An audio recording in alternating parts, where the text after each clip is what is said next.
আমি বাসব দত্তা।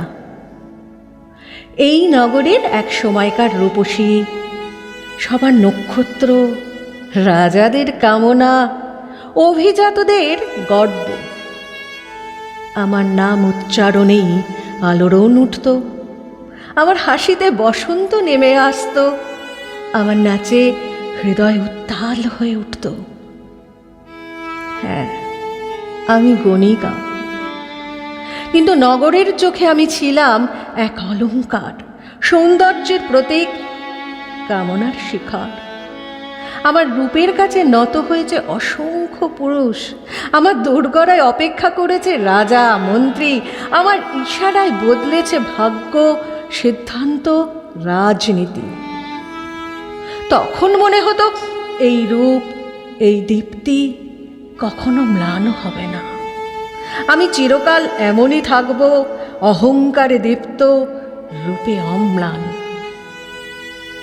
কিন্তু ভাগ্যের নিয়ম অন্য। আজ যখন দাঁড়িয়ে আছি এই নীরব প্রাসাদের নিভে আসা আলোয়, তখন বুঝি রূপ ক্ষণস্থায়ী, সৌন্দর্য অস্থির, অহংকার ভঙ্গুর। আমি এখনো মনে করতে পারি সেই দিনের কথা। আমার ঘরের সামনে দিয়ে যাচ্ছিলেন তিনি, উপগুপ্ত, এক সন্ন্যাসী, গৈরিক বস্ত্রে মোড়া, চোখে অদ্ভুত দীপ্তি, মুখে প্রশান্তি, যা কোনো রাজকীয় জৌলসেও নেই। আমি জানলার ফাঁক দিয়ে তাকিয়েছিলাম। আমার মনে হলো এই মানুষকে আমার দোরগোড়ার ভেতরে আনতে পারলেই আমার বিজয় হবে সম্পূর্ণ। যেখানে রাজারা, অভিজাতরা আমার কাছে নত হয়েছে, সেখানে এই সন্ন্যাসীও আমার রূপের কাছে পরাভূত হবে। আমি দূত পাঠালাম, আমন্ত্রণ জানালাম। আমি জানালাম, এসো, আমার গৃহে প্রবেশ করো। আমার রূপ, আমার সঙ্গ, আমার সুর তোমার জন্য। তার উত্তর আজও কানে বাজে। সে থেমে দাঁড়ালো, আমার দিকে তাকালো, শান্ত, অনড়, অচঞ্চল চোখে, আর বলল, এখন নয়, সময় হয়নি। যখন সময় হবে তখন আমি নিজেই আসব। আমি স্তব্ধ হয়ে গেলাম। এ কি উত্তর! আমার জীবনে এমন কেউ আসেনি যে আমার দোরগড়া পেরোতে অস্বীকার করেছে। আমি রাগে অপমানে জ্বলে উঠলাম। আমার মনে হলো সে আমাকে অবজ্ঞা করেছে। আমি বিদ্রূপ করে বললাম, তুমি কি প্রেম বোঝো না? তুমি কি নারী হৃদয়ের আহ্বান শুনতে পাও না? তুমি কি তবে ভীরু?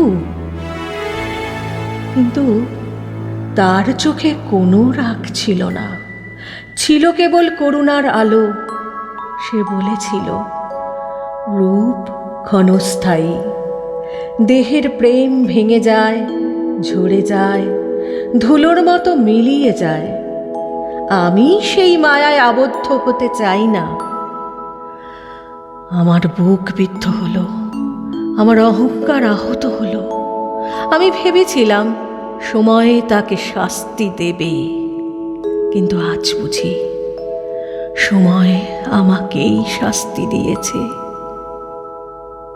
দিন কেটে গেল, ঋতু বদলালো, আমার রূপ ক্ষয় হতে শুরু করলো।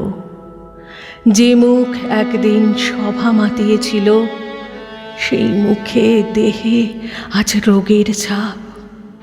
যে চোখে একদিন প্রেমের ঝলকানি ছিল, সেই চোখ আজ ক্লান্ত, নিস্তেজ। আমি অসুস্থ, শরীর ভেঙে পড়েছে, চোখে অন্ধকার, ঠোঁটে শুষ্কতা। আমি নগরের হাসির পাত্র, অবহেলিত, পরিত্যক্ত। যারা একদিন আমার পাশে দাঁড়াতো তারা আজ কোথাও নেই। আমার চারপাশে শুধু নিঃসঙ্গতা। সেই সময় আবার এলেন তিনি, হ্যাঁ, সেই উপগুপ্ত। আমি মাটিতে কাতরাচ্ছিলাম, চোখ তুলে দেখি তিনি দাঁড়িয়ে আছেন আমার সামনে। আমার বুক ভেঙে কান্না এলো। তুমি স্নেহের ও করুণার সাথে বললে, বাসবদত্তা, তুমি কি আমাকে চিনতে পারছো? আমি সেই উপগুপ্ত যে একদিন তোমাকে প্রত্যাখ্যান করেছিল। উপগুপ্ত? আজ আমার কাছে কিছুই নেই, রূপ নেই, গৌরব নেই, অহংকার নেই। আমার কাছে শুধু দুঃখ আর নিঃসঙ্গতা। তখন আমাকে কেন প্রত্যাখ্যান করেছিলে? হাজিবা এলে কেন এই পুতিগন্ধময় শরীরের কাছে? সে আমার দিকে এগিয়ে এলো। তার চোখে বিদ্বেষ নেই, তিরস্কার নেই। সে কেবল আমার কপালে করুণার হাত রাখলো। তার স্পর্শে কি যেন এক অদ্ভুত শান্তি নেমে এলো। সে বলল, হ্যাঁ, আমি জানি, আমি চিনি, তুমি সেই বাসবদত্তা যে একদিন অহংকারে দীপ্ত ছিল। আজ তুমি দুঃখে জর্জরিত, কিন্তু মনে রেখো, এই দুঃখই তোমার মুক্তির পথ। দুঃখ ছাড়া কেউ সত্যকে উপলব্ধি করতে পারে না। আমি কান্নায় ভেঙে পড়লাম। আমি বললাম, আমাকে ক্ষমা করো, আমাকে আশ্রয় দাও, আমাকে মুক্তির পথ দেখান। সে শান্ত কণ্ঠে বলল, ক্ষমার প্রয়োজন নেই। আমি এসেছি তোমাকে মুক্তির পথ দেখাতে। এসো, বুদ্ধের শরণ নাও। রূপ ক্ষণস্থায়ী, কিন্তু করুণা অনন্ত। আত্মার আলোচনা, সত্যের দীপ্তি উপলব্ধি করো। আজ আমি বুঝেছি, আমার রূপ, আমার দীপ্তি, আমার অহংকার সবই মিথ্যা, সবই ক্ষণস্থায়ী।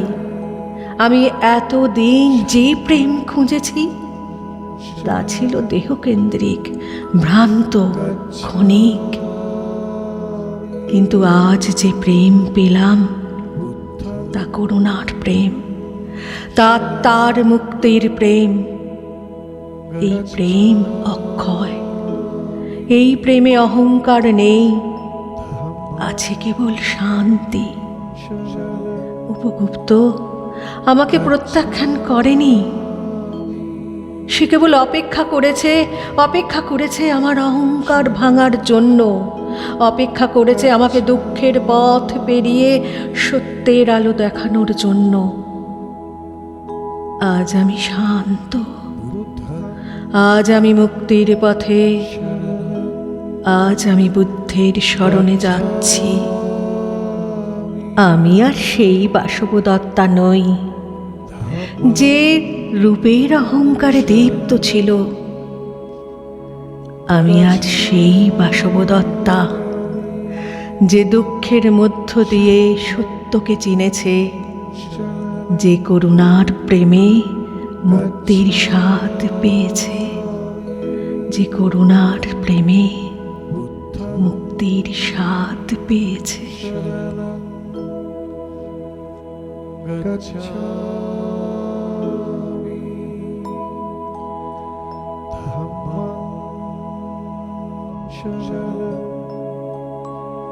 Good. ছায়া